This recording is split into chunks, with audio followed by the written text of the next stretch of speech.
Buenas tardes a todos, bienvenidos a una nueva reflexión sobre el Evangelio de Juan. Hoy vamos a comenzar con el estudio del capítulo 2 de este Evangelio. Pero antes vamos a comenzar dedicando este tiempo al Señor, pidiéndole que abra nuestros corazones y que a través de su palabra y del poder de su Espíritu Santo nos transforme, haga que esta palabra no sea sencillamente conocimiento, sino sea realidad, cale profundamente dentro de nosotros y nos ayude a conocer más profundamente el carácter y el ministerio de nuestro Señor Jesucristo. Vamos a orar. Padre, te damos las gracias, Señor, por este tiempo. Te pedimos que este día nos guíes, que nos ayudes a entenderte mejor, a conocerte mejor, Señor. Que por medio de tu palabra y particularmente de este pasaje que vamos a estudiar hoy de las bodas de Caná, Señor, podamos entender, Señor, el propósito de tu ministerio, entender tu carácter, entender esas cosas, Señor, que en aquella ocasión tan hermosa y tan importante quisiste comunicarle a tus discípulos. Estamos aquí, somos tus siervos, somos tus discípulos y queremos conocerte, Señor, queremos entenderte y queremos someternos a tu voluntad. Guíanos este día, Padre, transfórmanos para que seamos, Señor, moldeados a la imagen de tu Hijo y seamos útiles, Señor, en esa gran comisión que nos has encomendado. Te damos el honor, la gloria y ponemos este tiempo delante de ti, Señor, en el nombre hermoso y poderoso de nuestro Señor Jesucristo. Amén y amén. Ok, como dije, hoy vamos a continuar con este estudio y vamos a empezar básicamente con los primeros versículos del capítulo 2, específicamente los versículos 1 al 12, que cubren ese pasaje hermoso y tal vez muy conocido de las bodas de Caná. Básicamente, en las sesiones anteriores, en la sesión 7 y 8, estuvimos viendo lo que fue el llamado de los primeros 5 discípulos de Jesús. Jesús básicamente se había ido encontrando con estos hombres, algunos eran ya discípulos de Juan el Bautista, otros de ellos recibieron un nuevo nombre con el encuentro, a otros se les dijo una frase tan importante como "He ahí un verdadero israelita". El hecho es que el pasaje que vamos a ver hoy transcurre 3 días después del encuentro con el 5.º discípulo. El ministerio de Jesús está recién comenzando, sus discípulos están recién comenzando a conocerlo y lo que vemos en esta ocasión lo podríamos llamar algo así como el debut del ministerio de Jesús frente a estos primeros discípulos. Es la primera ocasión en la que ellos lo ven ministrando, en la que ellos lo ven a él actuando públicamente. De hecho, el mismo texto nos aclara que este es el propósito de aquel primer milagro, de aquella primera señal, como las llama Juan. Vamos a leer un momentico, vámonos al final de este versículo, de este pasaje, el versículo 11, para que veamos lo que nos dice. La primera de sus señales, la primera de sus señales la hizo Jesús en Caná de Galilea. Así reveló su gloria y sus discípulos creyeron en él. Como vemos, el propósito de este pasaje, el propósito de esta ocasión, el propósito de lo que Jesús hizo en todo ese evento fue capacitar o llevarlos de la mano para que comenzaran a conocerlo y comenzaran a creer en él. Y es con ese propósito que debemos estudiar el texto. A lo largo de todo el pasaje vamos a ver básicamente 4 lecciones sobre el carácter, sobre el ministerio de Jesús. Fueron 4 lecciones que Jesús quiso transmitir, no de manera tal vez directa, no de una manera con un pizarrón y una lista de preguntas o una lista de declaraciones, sino de una manera práctica, de una manera muy hermosa y de una manera que para ellos quedara grabada en sus corazones, porque así es como se conducía el Mesías. Entonces vamos a ver 4 lecciones sobre el carácter y la persona de Jesús que llevaron a estos 5 discípulos a empezar a conocer al Mesías y a entender y a creer que verdaderamente Jesús era quien decía ser. Y hay que aclarar antes de que comencemos que este es un texto que ha sido muy mal interpretado, muy mal utilizado a través de la historia. Tiene detalles particulares que han creado controversias, que han creado una controversia importante muchas veces entre la Iglesia Católica y la Iglesia Protestante, cuando básicamente los católicos dicen o utilizan el mensaje para decir que María de alguna manera tenía una inherencia sobre las decisiones de Cristo y podía interceder para que Cristo hiciera una u otra cosa, cuando realmente lo que nos dice el texto es algo muy diferente. Pero a veces tomando ese punto de partida, los mismos creyentes y los mismos cristianos protestantes nos hemos concentrado en los detalles del pasaje y terminamos perdiendo la esencia y el propósito original. Y eso es lo que no debe ocurrir. Lo que nos vamos a enfocar en este tiempo es en estudiar estas cuatro sesiones, estas cuatro lecciones que vemos a lo largo del pasaje. Vamos a enfocarnos en algunos de esos detalles para ver por qué no podemos decir que la Madre de María sí era una intercesora, pero vamos a mantener en mente siempre el propósito original del pasaje, que es mostrarnos cómo Jesús comenzó a presentarse a sí mismo a sus primeros discípulos. Y habiendo dicho esto, vamos a comenzar con la primera lección, que la encontramos en los dos primeros versículos, y nos habla un poco de la forma en la que Jesús ministró a sus discípulos. Él vivió con ellos, él comió, él durmió, él caminó y él hasta festejó con ellos. Vamos a leer estos versículos 1 y 2. Al tercer día se celebró una boda en Caná de Galilea, y la madre de Jesús se encontraba allí. También habían sido invitados a la boda Jesús y sus discípulos. En primera instancia esto pudiera parecer algo trivial, que Jesús fue a una boda y que sus discípulos estaban allí. Ahora, supongan que son ustedes los que tienen una serie de discípulos. Ustedes están discipulando un grupo de personas, tienen un grupo de personas con las cuales están trabajando y alguien los invita a una boda. ¿Con quién irían a esa boda? ¿Irían con ellos? ¿Qué pasaría si se los encuentran a ellos allá?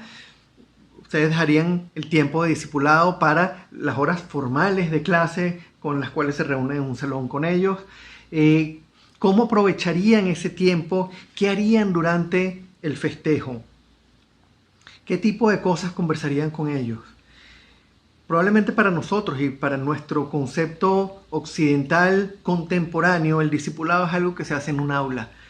Las personas van, acuden a un lugar, se meten en un aula, de repente tienen algún trabajo de campo, pero uno jamás pensaría en que estando en una boda, uno en lugar de estar disfrutando o estar concentrado en la boda y en lo que está pasando en la boda, uno esté haciendo cosas para trabajar en la vida de los discípulos. Pero Jesús lo que hacía era precisamente eso. Para Jesús esa boda fue una oportunidad más para trabajar con esos primeros 5 discípulos, para darles una lección importantísima. Para ellos ser discípulos no era algo que se llevaba a cabo 2 o 3 veces a la semana en un tiempo particular de tal hora a tal hora. Para ellos ser discípulos de Jesús significaba caminar con Él, comer con Él, dormir con Él, festejar con Él, estar con Él y estar aprendiendo de Él y estar siendo moldeados a la imagen de Él las 24 horas del día, los 7 días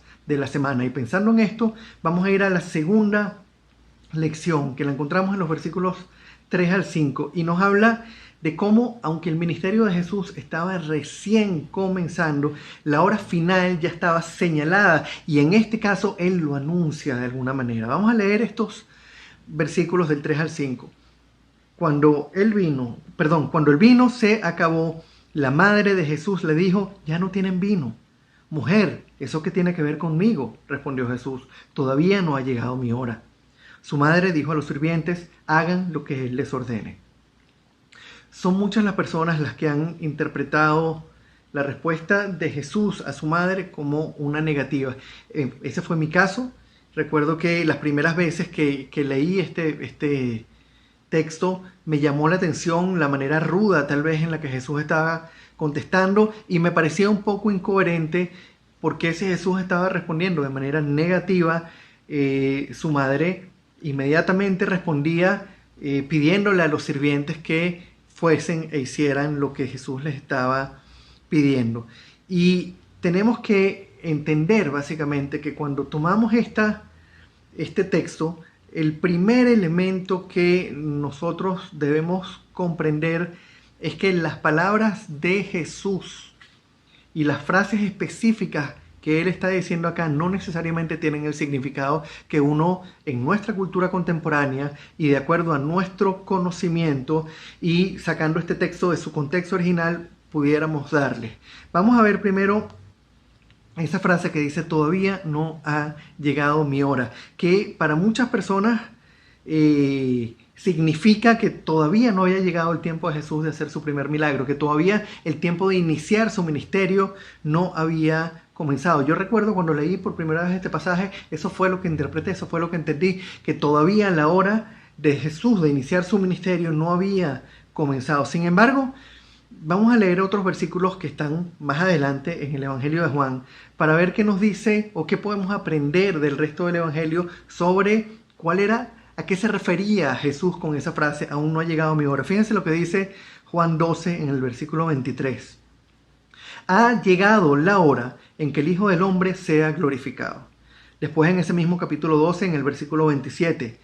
¿Acaso voy a decir, Padre, sálvame de esta hora difícil, si precisamente para afrontarla he venido?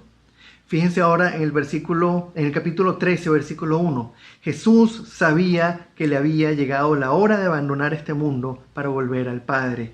Y en el capítulo 17, versículo 1, Padre, ha llegado la hora. Glorifica a tu Hijo para que tu Hijo te glorifique a ti. ¿Se dan cuenta de qué estaba hablando Jesús cuando dice todavía no ha llegado mi hora? Básicamente Jesús estaba hablando del final de su ministerio, de la cruz, del momento en el que él efectivamente iba a sacrificarse por los pecadores, del momento en que él iba a ser ofrecido como el Cordero de Dios que quita el pecado del mundo, en el que su sangre iba a ser derramada, en el que la ira del Padre iba a ser descargada sobre él para pagar por los pecados de su pueblo. Fíjense lo importante de entender esta frase de una manera correcta. Jesús no está diciéndole a su madre, no ha llegado mi hora de iniciar el ministerio, no ha llegado mi hora de hacer milagros. Lo que le está diciendo es, tengo tiempo, no ha llegado la hora de la cruz. Y eso nos lleva a otra frase importante aquí, cuando él dice, mujer, eso que tiene que ver conmigo. Y debemos estar claros en algo. Esto es una frase que cuando la vemos en el griego original, en el que el Evangelio fue escrito, es una frase de muy difícil traducción. No es una frase que se pueda traducir de manera sencilla y que además dista mucho de nuestro contexto tradicional. En primer lugar, debemos tener claro que la manera como él comienza la frase, diciendo, cuando él dice en la frase, cuando le llama a María mujer, no está refiriéndose a ella de una manera despectiva. No es como uno pudiera decir mujer. No, en el contexto de la época, llamar mujer a su madre era sencillamente una manera respetuosa de referirse a ella. Ahora, vamos a ver en segundo lugar esa frase que en la Nueva Versión Internacional traduce como eso que tiene que ver conmigo. Si vamos directo al griego y traducimos esa frase palabra por palabra, lo que se traduciría literalmente sería ¿qué a mí contigo, mujer? ¿Qué a mí contigo, mujer? Si ustedes les dicen traduzcan esa frase, ¿cómo la traducirían? ¿Cómo podrían llegar a una traducción real si sacan esa frase y se las ponen solita, aislada? Podrían traducirla de distintas maneras, podrían traducirla de formas muy diferentes unos de otros, y eso es básicamente de alguna manera lo que ocurre con muchas traducciones, con la mayoría de las traducciones. La Reina Valera del 60, por ejemplo, traduce como ¿qué tienes conmigo, mujer? La Biblia textual traduce mujer, ¿y a ti y a mí qué?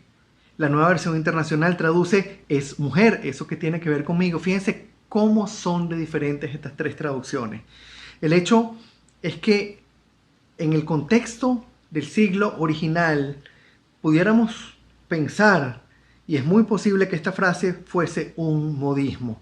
Y dado que no podemos traducir, o que al traducir la frase palabra por palabra no podemos entender su significado, la manera más adecuada, la manera real en que podemos buscar cuál es la traducción adecuada es colocando esa frase en su contexto gramatical original. ¿Cuáles son las frases o las oraciones que la anteceden y cuáles son las frases o las oraciones que van después, qué viene pasando, dónde se inserta esa frase y qué ocurre después. Y vamos a hacer eso un momento con este texto.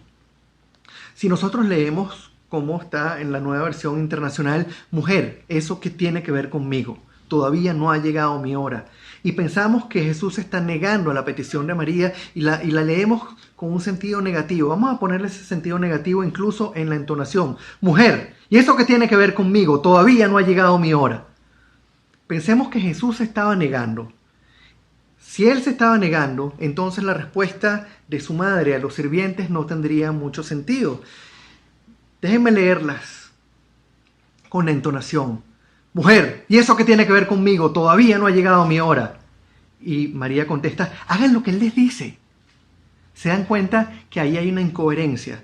Ante una negativa de Jesús, ella no hubiese dicho a los siervos que estaban atendiendo la boda, hagan lo que él les ordene, a menos que asumamos que ella tenía algún tipo de autoridad sobre las decisiones ministeriales del Mesías, lo cual no tiene ningún sentido y va en contra de lo que la misma Biblia nos dice. De hecho, en Lucas capítulo 1, versículo 38, cuando a María se le hace el anuncio de su concepción, de que ella va a concebir un hijo por medio del Espíritu Santo, la respuesta de ella al ángel es, aquí tienes a la sierva del Señor. Desde el principio María se reconoce como una sierva del Mesías. Desde el principio María se reconoce como una sierva del Señor. Como una sierva del Señor va a decirle o va a ordenarle algo. ¿Cómo va ella a decirle qué es lo que él tiene que hacer cuando de una manera tan tajante él le ha dicho, mujer, ¿y qué esto que tiene que ver conmigo? Todavía no ha llegado mi hora. Entonces vemos que aquí, si le damos una concepción negativa a la frase, el texto como tal no tiene mucho sentido. Esto sugiere que la intención de la respuesta de Jesús no debe haber tenido una connotación negativa, sino por el contrario, una connotación positiva que animó a María a contestar a los siervos y a pedirles que hicieran caso a lo que él le estaba pidiendo que hicieran, lo que él estaba por pedirles que hicieran. Hace algunos años un querido profesor del seminario llamado Ken Yoli estuvo en una clase comentándonos un poco esta frase y él sugirió una traducción basada en el propio contexto gramatical que es así. Vamos a suponer que traducimos la frase de la manera siguiente. Mujer, lo que para ti es un problema, para mí no lo es. Y eso lo acompañamos además con un gesto probablemente de complicidad o incluso con una intención visible de pararse e ir a hacer lo que ella estaba sugiriendo. Vamos a hacer el mismo ejercicio que hicimos con la frase anterior, poniéndole la entonación y completando la respuesta. Mujer, lo que para ti es un problema, para mí no lo es. A lo que María contesta y le dice a los siervos, hagan lo que él les dice, hagan lo que él les ordene. ¿Se dan cuenta de cuán importante es interpretar los textos bíblicos en su contexto cultural y en su contexto gramatical? En la Biblia, cuando hablamos de textos que que han sido traducidos de otro idioma, de un idioma tan diferente al nuestro como el griego, de textos que distan en tantos siglos, que fueron escritos en contextos culturales diferentes, es importantísimo que interpretemos cada texto no solamente en función de su contexto cultural, sino del contexto gramatical, que veamos cómo se inserta una frase. Cuando hay una frase de difícil traducción, debemos insertar esa frase en el contexto para ver qué es lo que esa frase está queriendo decir. Es lo mismo que uno haría en nuestro contexto cultural hoy en día. Si uno no entiende una frase, si uno lee algo y uno no entiende muy bien una frase, ¿qué es lo primero que uno hace? Uno ve cuál es la secuencia de ideas que se vienen desarrollando, cuáles son las secuencias de ideas que se desarrollan después, y eso ya nos da una pista y nos da una idea clara de qué es lo que esa frase quiere decir. Y eso es básicamente lo que estamos diciendo acá. No podemos saber exactamente cuál era la traducción de esta frase tan difícil del griego, que a mí contigo, mujer.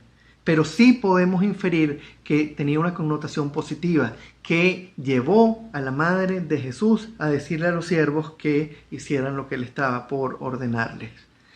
Ahora, cuando estudiamos esta porción del texto de esta manera, viendo el contexto gramatical, el contexto cultural, y hacemos una interpretación natural y sencilla, sin buscar significados ocultos, y consideramos que lo que Jesús, como bien se expresa en el versículo 11, lo que él estaba haciendo era para darse a conocer a sus discípulos, para glorificar su nombre, para que ellos creyeran en él.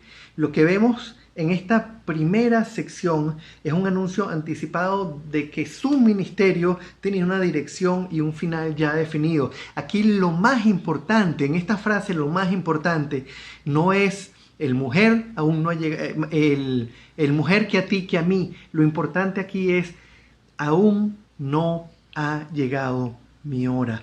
Desde el principio del Evangelio de Juan vemos reflejado o vemos plasmado el anuncio de Jesús sobre cuál era la dirección de su ministerio, hacia dónde se dirigía. Desde el principio Jesús estaba claro de que iba hacia la cruz. Él sabía a qué había venido, él sabía cuál era su propósito aquí, él sabía que el clímax o la consumación de su ministerio se iba a llevar a cabo en la cruz cuando él se sacrificara a sí mismo, y además eso había sido anunciado a lo largo de siglos y siglos y siglos y siglos, y lo hemos plasmado una y otra vez en los libros del Antiguo Testamento. No podemos pensar que la cruz fue algo casual, no podemos pensar que el final del ministerio de Jesús fue algo que los hombres truncaron. Estaba planificado de esa manera, y aquí él lo está diciendo, aún no ha llegado mi hora. Y eso es lo importante de esta segunda lección,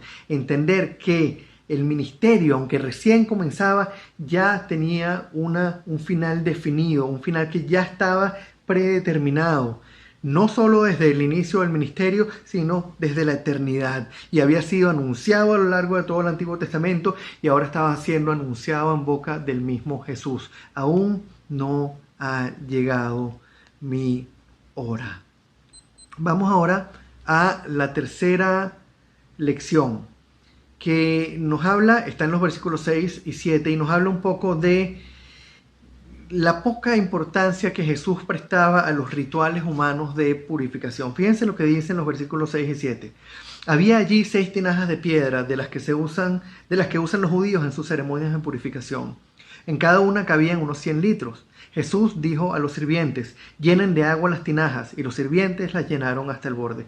Imaginen por un momento el peso y el costo que ha debido tener una tinaja de piedra de 100 litros. No estamos hablando de una tinaja de barro, estamos hablando de una tinaja de piedra.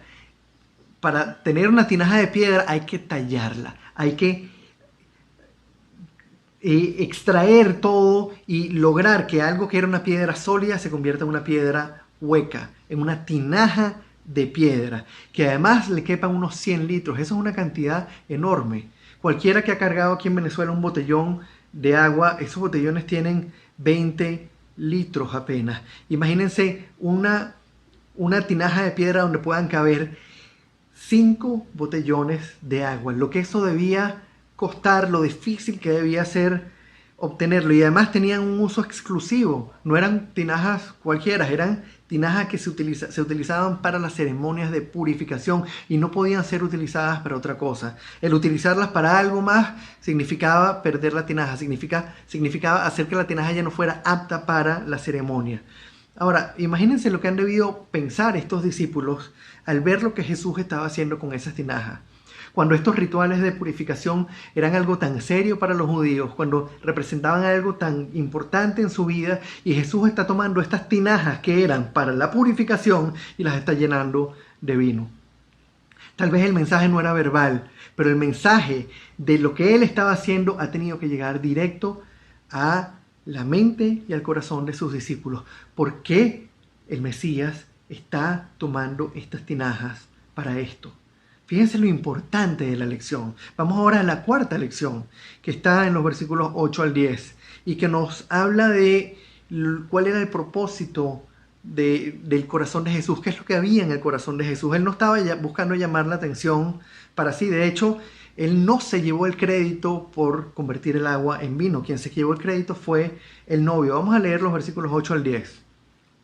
Él le dice a los siervos: ahora saquen un poco y llévenlo al encargado del banquete, les dijo Jesús. Así lo hicieron. El encargado del banquete probó el agua convertida en vino sin saber de dónde había salido, aunque sí lo sabían los sirvientes que habían sacado el agua.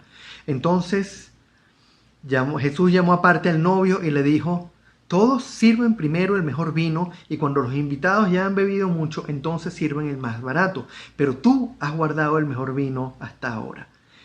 Piensen en algo. Solo María, los discípulos y los sirvientes se enteraron de dónde había salido ese vino tan bueno, ese vino tan especial. Les pregunto, si hubiésemos sido nosotros, evidentemente nosotros no hubiésemos convertido el agua en vino, pero si hubiésemos sido nosotros los que hubiésemos mandado a comprar varias cajas de vino adicionales y hubiésemos mandado a traer el mejor vino para poder terminar la fiesta, ¿lo habríamos mantenido en secreto? ¿Tienen alguna idea de cuán importante debe haber sido para esa pareja no quedarse sin vino? En una fiesta hebrea, que era una fiesta larga, que estaban celebrando el momento más importante de su vida, que era el matrimonio.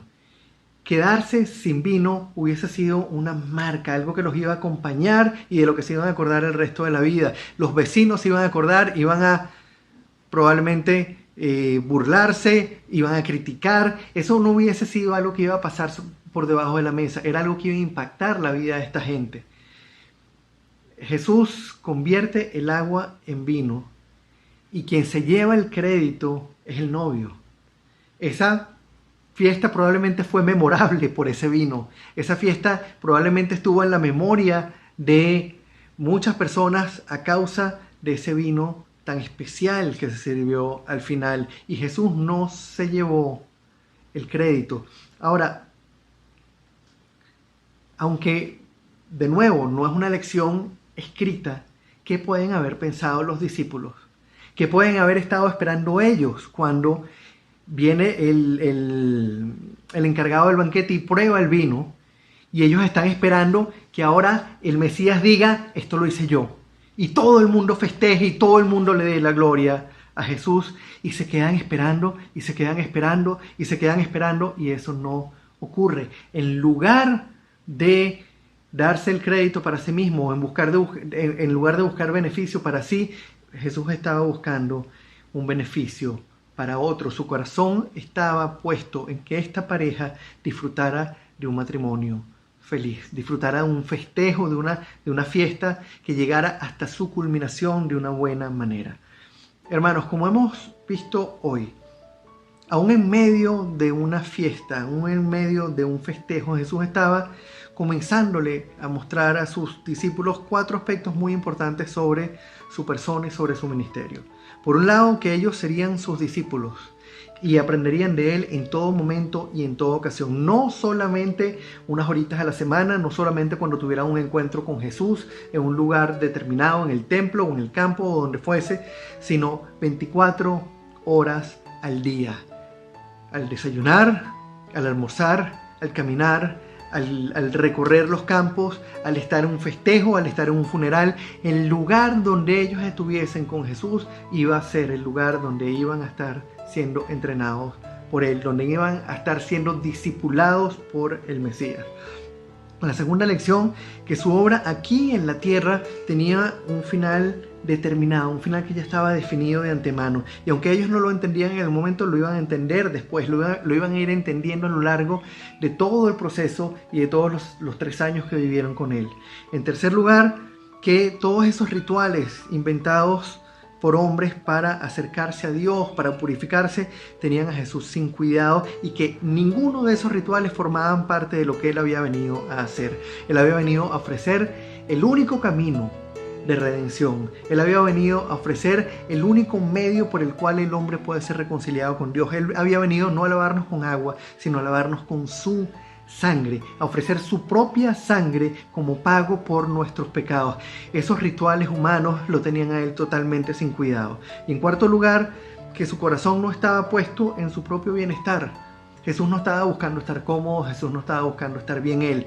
Él estaba enfocado en el bienestar de los demás. Él estaba enfocado en beneficiar a otros, y a eso iban a estar llamados sus discípulos, no en buscar un beneficio para sí, sino en buscar un beneficio para otros. Y eso es un punto importantísimo, porque marca o le señalaba de una manera, de nuevo, no escrita, pero sí de una manera práctica y muy visible, cuáles eran las intenciones del corazón de Jesús. Y ellos, si se llamaban discípulos de Jesús, y si lo seguían, y si querían imitarlo, estaban llamados a vivir y a seguir el ejemplo.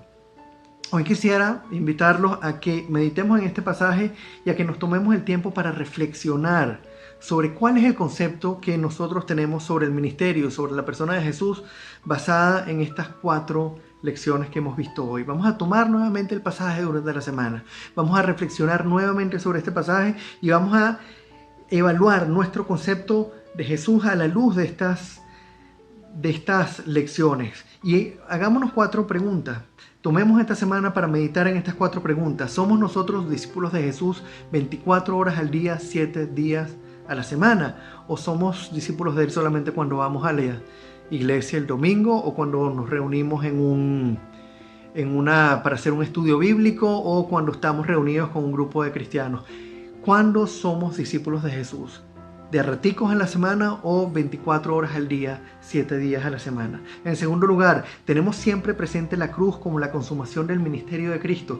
Estamos siempre mirando hacia el final, hacia lo que hizo Jesús en la cruz, y a cómo a través de ese sacrificio, siendo Él el Rey, el Supremo, frente al cual todo el mundo debía humillarse, frente al cual no hay rodilla que no se doble, frente al cual no hay nadie que no alabe, Él, no teniendo por qué hacerlo, teniendo el poder para librarse de la mano de todos sus enemigos, teniendo el poder para desaparecer en el acto a los que estaban crucificándolo, se negó a sí mismo, se humilló, dejó que sus propias criaturas lo humillaran, lo azotaran, se burlaran de Él, le colocaran una corona de espinas en la cabeza, le pegaran con palos en la cabeza, le dijeran toda clase de cosas, y finalmente lo crucificaran, lo clavaran en una cruz como el peor de los criminales, y cuando estaba ahí clavado se siguieran burlando de Él. Eso es así ocurrió la consumación del ministerio. Él voluntariamente fue ahí. Tenemos nosotros esa hora como siempre presente. Nos recordamos de lo que hizo Jesús para que nosotros pudiéramos tener vida. ¿Nos recordamos continuamente de eso, o nos recordamos de eso eventualmente cuando le compartimos el Evangelio a alguien? Charles Spurgeon decía: tenemos que escuchar el Evangelio todos los días, porque todos los días se nos olvida. Y el Evangelio incluye el pago en la cruz por nuestros pecados. No podíamos hacer nada y Él se ofreció en la cruz por nosotros. Y la cuarta pregunta, ¿para beneficio de quién estamos viviendo nuestra vida cristiana? ¿Para el beneficio de los demás o para nuestro propio beneficio? ¿Estamos buscando esta vida cristiana porque queremos una vida próspera? ¿Estamos buscando a Jesús porque queremos ser sanados, porque queremos una vida sin problemas, porque queremos una vida feliz? ¿O porque queremos servir al Mesías y porque queremos que otros reciban el mismo regalo que nosotros hemos recibido en la vida eterna? ¿Para quién estamos viviendo la vida cristiana? ¿Para nosotros, o primeramente para Él y para el beneficio de los hombres, para el beneficio de los demás? Los invito a que meditemos en estas 4 preguntas durante la semana y a que con toda honestidad las contestemos en oración, con un corazón humilde, con la cabeza inclinada delante del Señor, pidiéndole que nos ayude a conocerlo más profundamente. Vamos a orar. Padre, te damos el honor y la gloria. Te pedimos este día, Señor, que seas tú el que nos guíe, que seas tú el que nos conduzca, que seas tú el que nos ayude a conocerte más profundamente. Padre, este pasaje nos confronta, Señor, con aspectos importantísimos de tu ministerio. Nos habla de para qué viniste, Señor. Nos habla de cuál era el propósito, el tiempo final de ese ministerio. Nos hablas de qué había en tu corazón, Señor. Y Padre, hoy queremos pedirte, Señor, que durante esta semana nos guíes. Pongas estas preguntas que hoy nos hemos hecho profundamente en nuestro corazón y nos ayudas a contestarlas de una manera absolutamente honesta. Te pedimos, Señor, que nos moldees, que nos guíes, que nos ayudes a conocerte cada día con más profundidad y que en medio de todas las situaciones que nosotros podamos pasar en el día a día, siempre, Señor, nos mantengamos enfocados en que tú eres la razón por la cual nosotros vivimos. Tú eres la razón por la cual nosotros existimos y a ti sea la gloria por los siglos de los siglos, Señor. Te damos el honor, te damos la gloria, te damos las gracias y te dedicamos nuestra vida, Señor, dándote, Padre, infinitas gracias por tanta misericordia, por tanta gracia que derramaste por nosotros en esa cruz. Te damos las gracias, el honor y la gloria, Padre, por siempre en el nombre de Cristo. Amén y amén.